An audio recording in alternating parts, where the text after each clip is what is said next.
Ouvir Justiça está de volta. Em pauta, a judicialização da saúde. Nossos convidados de hoje, a desembargadora Vanessa Verdolim Hudson Andrade, do Tribunal de Justiça de Minas Gerais, e o advogado Geraldo Magela da Silva Freire, presidente da Comissão de Defesa do Consumidor da OAB de Minas Gerais. A pergunta que deixamos no ar antes do intervalo foi a seguinte: como deve agir o judiciário diante de tantos pedidos por remédios e tratamentos e de tantas deficiências para os atendimentos? Mas antes das respostas da desembargadora e do advogado, vamos ver o que diz a assessora-chefe da Assessoria Técnica da Secretaria de Estado da Saúde, falando pelo Estado de Minas Gerais. O recurso que seria utilizado para a gente poder fazer política pública, gastar com os programas dentro do que já tinha sido planejado, ele é gasto atendendo as demandas judiciais.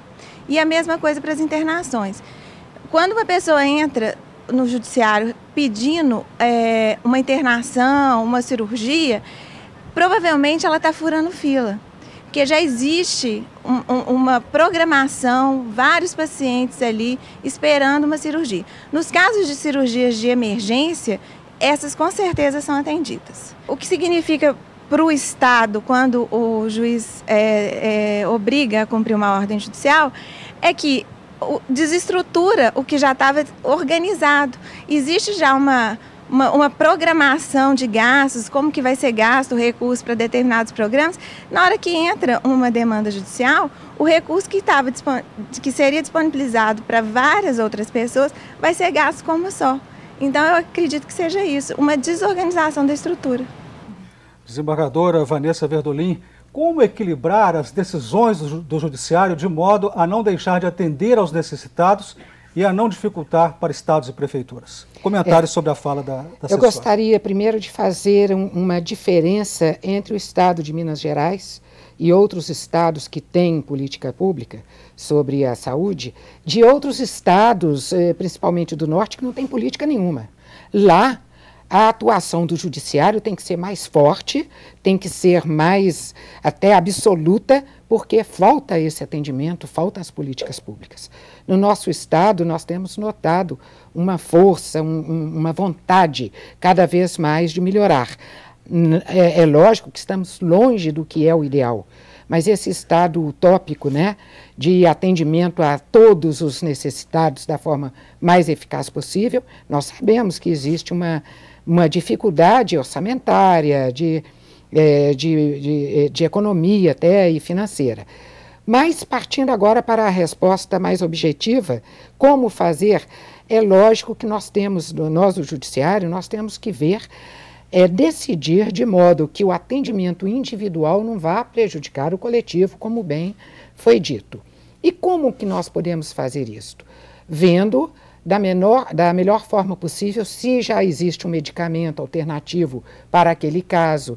Primeiro, vamos ver se foi aplicado aquele medicamento, para então, depois, apenas depois que for excluído aquele medicamento que o Estado já fornece, é que pode ser, então, haver uma atuação do judiciário para obrigar o Estado ou o município a comprar aquele que é indicado naquele caso.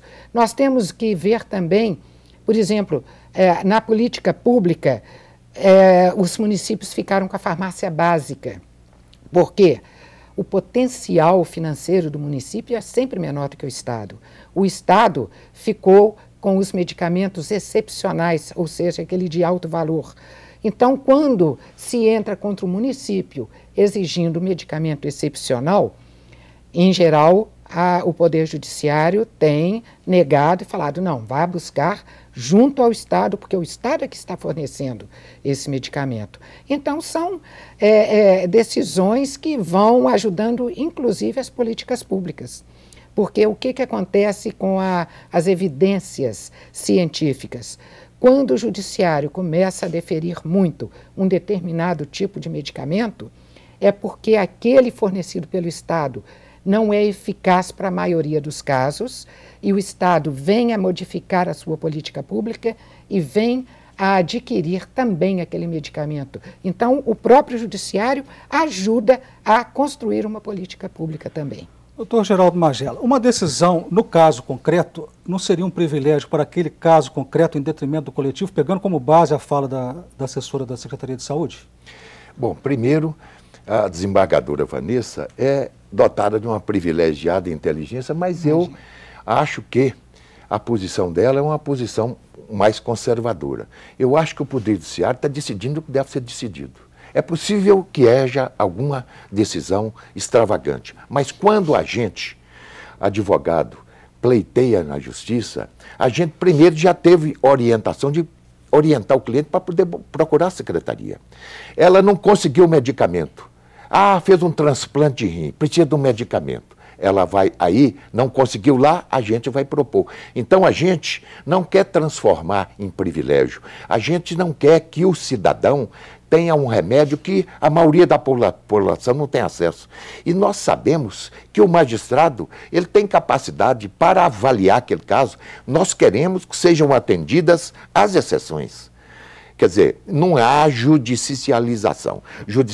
Isso aí é uma maneira pejorativa, porque o judiciário está intervindo. Mas todos os casos que o judiciário interveio é porque tinha necessidade. O cidadão faz um transplante, precisa de um remédio. O remédio nacional não resolve, mas tem um importado. Então ele pode. Se esse remédio custa $50 mil, não vai ter direito. Agora, esse dado que a desembargadora lançou, de que tem que se obedecer o orçamento, jamais.